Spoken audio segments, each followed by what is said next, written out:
तीसरा रहस्य यह बताता है कि सबसे पहले मन से दूरी बनानी होगी, विचारों से पहचान हटानी होगी। जो भी विचार मन में उठे उन्हें अपना मत मान लेना, यही बंधन है। जब विचार आते जाएं और तुम केवल गवाह बन जाओ, तब पहली बार स्वतंत्रता का स्वाद मिलता है। यह स्वतंत्रता बहुत सूक्ष्म होती है, परंतु इतनी शक्तिशाली कि मनुष्य के पूरे जीवन की दिशा बदल जाती है।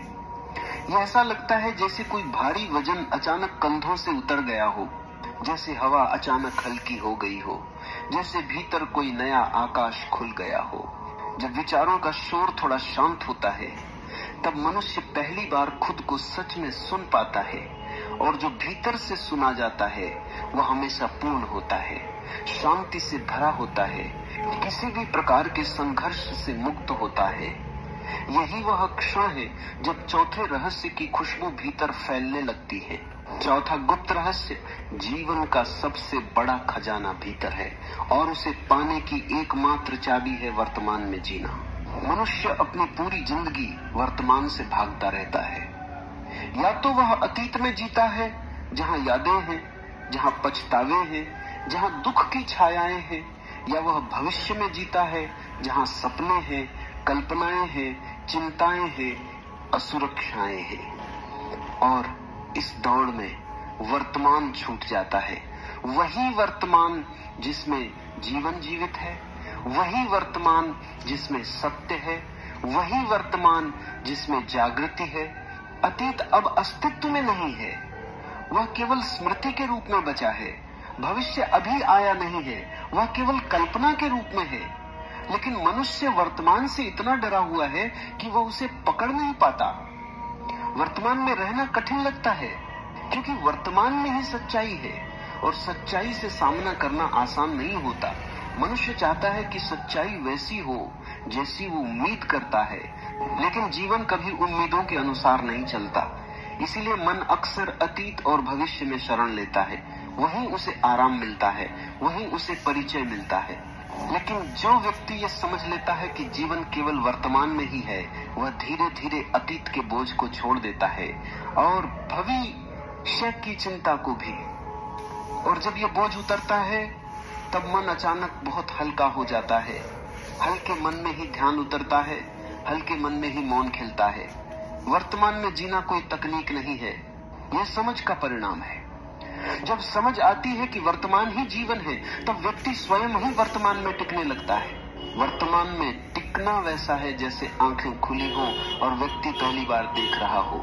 पेड़, आकाश, हवा, धूप, लोगों के चेहरे, अपनी सांसें, सब कुछ बहुत नया, बहुत ताजा, बहुत जीवित लगता है।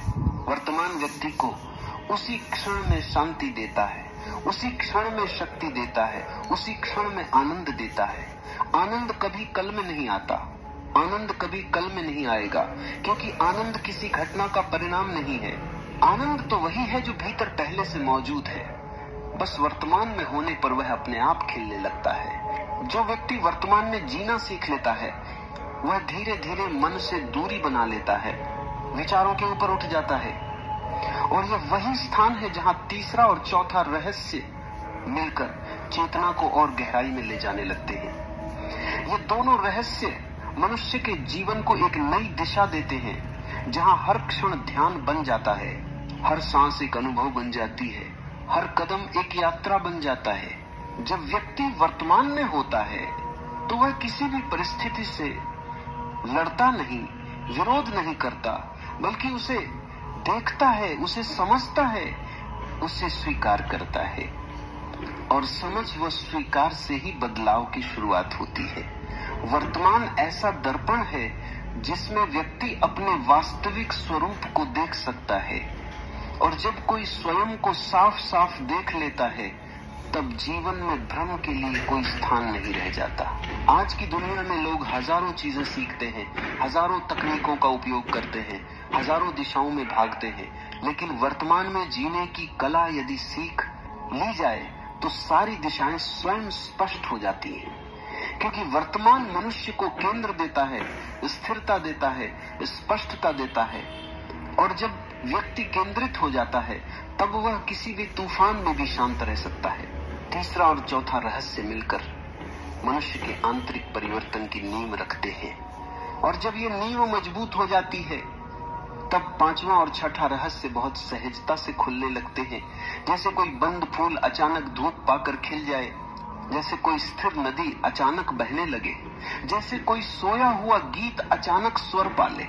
लेकिन उनके लिए तैयार होना जरूरी है, क्योंकि आगे जो आने वाला है वह चेतना की और भी गहरी परतों को छूता है। जब भीतर का आकाश थोड़ा सा साफ होता है तो जीवन में ऐसी पारदर्शिता उतरती है कि अस्तित्व के सूक्ष्म संकेत भी सुनाई देने लगते हैं। जैसे कोई धीरे धीरे बुला रहा हो, जैसे कोई अनदेखी दिशा में रास्ता खुल रहा हो। और ये वह क्षण होता है जहां मनुष्य अपनी यात्रा के मध्य बिंदु पर पहुंचता है। न वापस लौटना संभव है, न आगे बढ़ना कठिन। सब कुछ जैसे रुका हुआ, स्थिर, शांत, पर भीतर एक हलचल भी, एक ऐसी हलचल जो किसी भीड़ की नहीं, किसी विचार की नहीं, किसी इच्छा की नहीं। ये उस मौन तरंग की हलचल है जो जागने लगी है, जो भीतर से बुला रही है कि और गहराई में उतर जाओ, जहां पांचवा रहस्य अपने पूरे वैभव के साथ प्रतीक्षा कर रहा है। पांचवा रहस्य बहुत सूक्ष्म है, पर मनुष्य के जीवन की दिशा को बदल देता है। पांचवा गुप्त रहस्य, जो कुछ भी जीवन में मिले उसे प्रतिरोध के बिना स्वीकार करना सीख लो, क्योंकि जो विरोध में है वह दुख में है, और जो स्वीकार में है वह स्वतंत्रता में है। मन बड़े चतुर तरीके से विरोध करता है, कभी चुपचाप, कभी तीखे ढंग से, कभी अपने तर्कों के सहारे, कभी डर के सहारे। मनुष्य सोचता है कि वह जीवन से लड़कर, परिस्थितियों से लड़कर, दुनिया को बदलकर कुछ पा लेगा, लेकिन जितना वह लड़ता है उतना ही टूटता है। जीवन के साथ लड़ाई कभी जीत में नहीं बदलती, क्योंकि जीवन कोई शत्रु नहीं है जिस पर विजय पाई जाए। जीवन तो एक शिक्षक है, और जो उसे विरोध करता है वह सीखने की संभावना खो देता है। स्वीकार का अर्थ हारना नहीं है, स्वीकार का अर्थ है इस बात को पहचानना कि जीवन जैसा अभी है वही सत्य है। इसी क्षण में सत्य मौजूद है, न कल में, न कल आने वाले किसी क्षण में।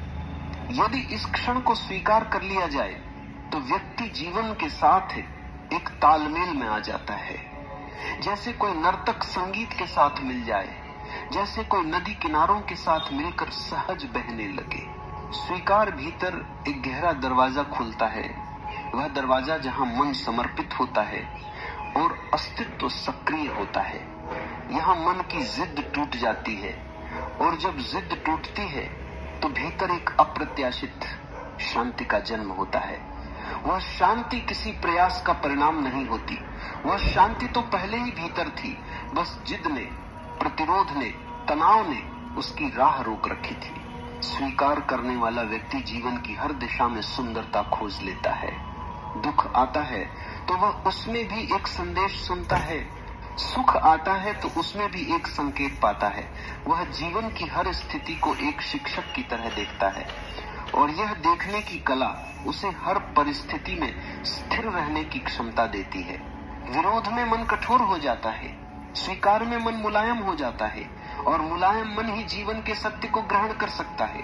कठोर मन टूटता है, मुलायम मन झुकता है और बचा रहता है।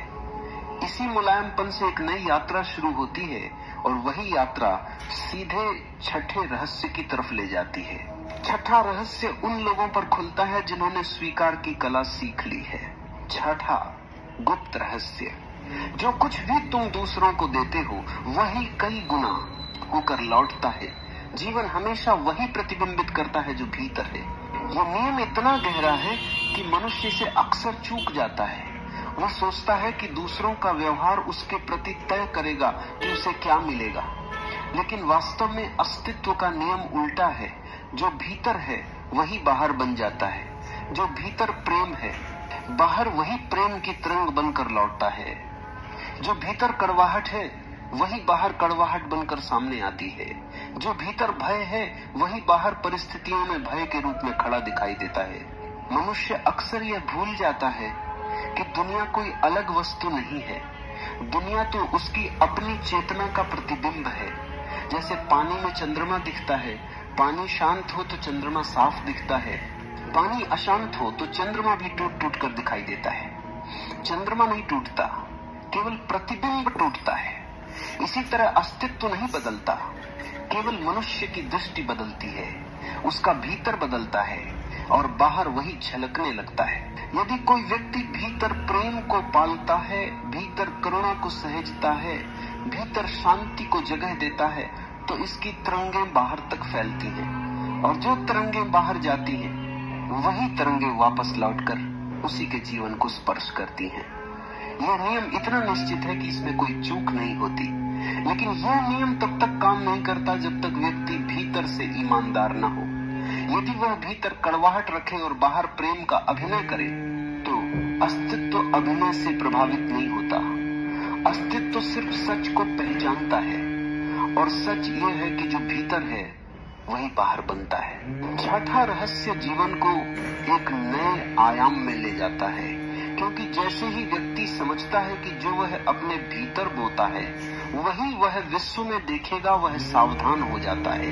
वह अपने विचारों को देखता है, अपनी भावनाओं को देखता है, अपने इरादों को देखता है और धीरे धीरे वह अपने भीतर एक नया उद्यान बनाता है, प्रेम का, मौन का, सहजता का, करुणा का। और जब भीतर ऐसा उद्यान खिला हो तो बाहरी दुनिया भी सुगंध से भर जाती है। ये समझ केवल दर्शन नहीं है, ये एक गहरा प्रयोग है। जो व्यक्ति इस प्रयोग को करेगा कि वह भीतर हर क्षण प्रेम से भरा रहे, शांति से भरा रहे, वो देखेगा कि लोग, परिस्थितियां। Как я сначала продал и только потом создал онлайн-программу, которую купили 768 человек.